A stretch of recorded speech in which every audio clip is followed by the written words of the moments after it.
Family and fellow soldiers, I'm the Professor, and this is the Moment of Truth. In 2020, as protests and uprisings broke out nationwide, people took to the streets, and that includes in the banana republic of Ron DeSantis' Florida. In Fort Lauderdale, people like LaToya Ratliff took part in protests, and the police attacked those demonstrators. One thug in particular, named Steve Poherentz, who has a history of use of force incidents against the public, walked up to the protesters and assaulted one of them.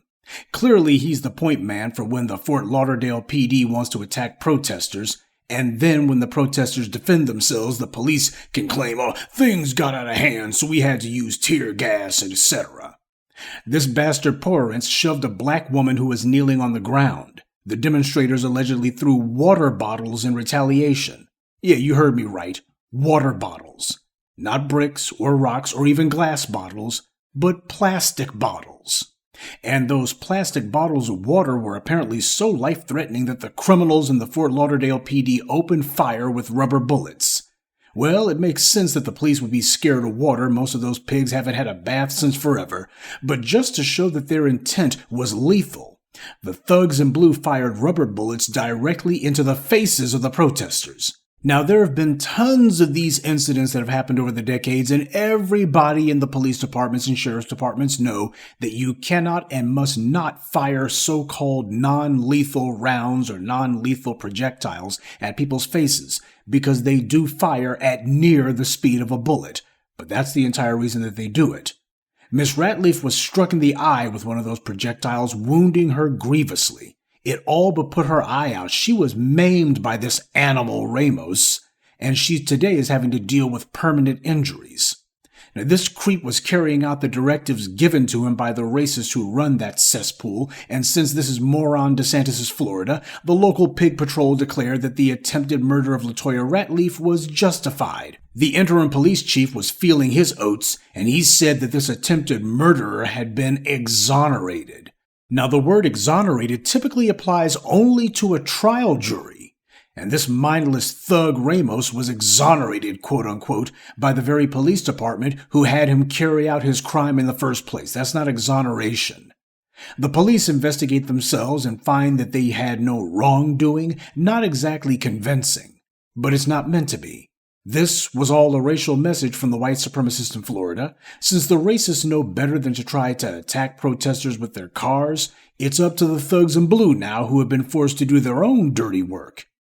But Miss Ratliff wasn't letting this one go.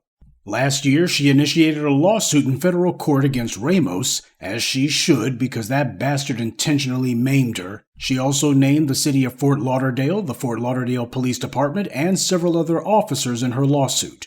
Her First, Fourth, and 14th Amendment rights were violated, and she's fighting to stand up for those rights, but she'll have to do it alone since the Biden administration is staying hands-off when it comes to punishing the police for all the crimes they commit. Predictably, this criminal Ramos pleaded qualified immunity, a defense which the judge has denied, though the judge did dismiss Ms. Ratliff's claims of Fourth Amendment violations and due process violations and her First Amendment claims against the city. In other words, the judge is extending qualified immunity to the department as an organization. Now, when the police wanted to undermine citizens' Miranda rights, the Biden administration tripped over their shoelaces to send their Solicitor General to the Supreme Court to argue on behalf of the police. And that bigoted empty suit Merrick Garland is saying and doing nothing about the attempted murder of LaToya Ratliff. No friend of the court briefs on this one, and no Justice Department prosecutions either. I don't want to see any more book reports from Kristen Clark or anyone else in that den of vipers. The only thing we want to see the Department of Justice filing are charges, not book reports. Keep this incident in mind as the 2024 election cycle continues. Biden has sided time and again with the bad guys. When the bootlick shills, tethers, and DNC flunkies try to tell you all their lies about what Biden has done for black people, you remind them that while these racist GOP governors like Greg Abbott are trying to give convicted murderers pardons, while Donald Trump is threatening to pardon the January 6th insurrectionists, Biden, meanwhile, has been bending over backwards to help the thugs in blue. I commend Ms. Ratliff for taking a stand. This case is also another reminder to the enemy that yelling qualified immunity is no longer the instant get-out-of-jail-free card that it used to be. Black people have a right to protest, to make sure that those who harm us or violate our rights are punished. It couldn't possibly be more clear who the good guys are and who the bad guys are. And there's a perverted irony to the thugs in blue attempting to blind this woman, Mrs. Ratliff. You see, they do it because they understand that under white supremacy, justice is blind. But the problem with that is we cannot afford for justice to be blind, because for it to be blind means justice can't tell the difference between a crime and someone exercising their rights. When justice is blind, then what happens is you can have a thug behind a badge intentionally attempt to kill or at the very least seriously maim a black woman who's doing nothing other than exercising her constitutionally guaranteed rights, and the justice system doesn't do anything, doesn't charge these creeps, doesn't do anything to punish them. We need justice to open its eyes, to recognize evil when it sees it, and to call it out.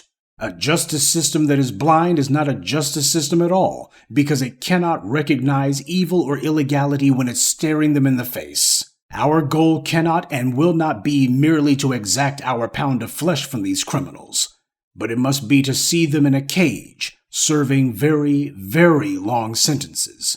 Slowly but surely, we're going to remove all of these legal fictions that white supremacy has put in place to try to excuse away or insulate these race soldiers from the punishment that they deserve.